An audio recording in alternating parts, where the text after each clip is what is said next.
And with Amphora, the focus is on more artisanal. Is would the word be natural? Would that be correct? Would you say the focus is on natural wines with Amphora?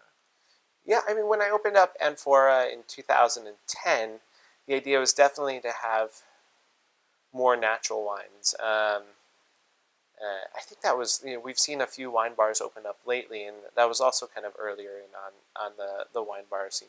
But I didn't want it to be like so funky and so out there, where I wanted people who didn't care about natural wines to still be able to appreciate the wine just for being a delicious, pretty, pure wine.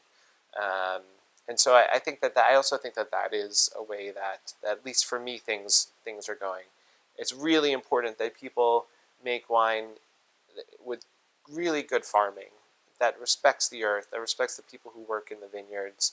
Um, but I know that I personally want to drink things that are less funky, that are prettier, uh, that aren't as weird and wacky. And it could be weird and wacky in terms of the grape or the place, but I don't want it to be faulty in any way. Right.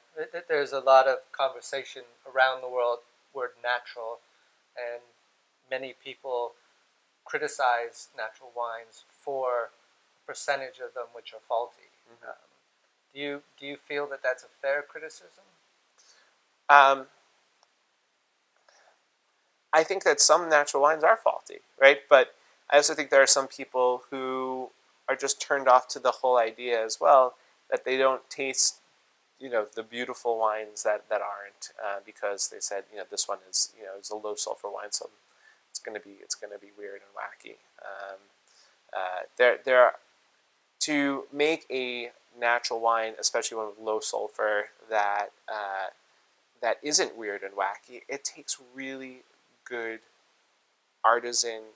It takes a lot of manual work. It's no chemical work, but it's a lot of manual work, right? And it's not lazy winemaking.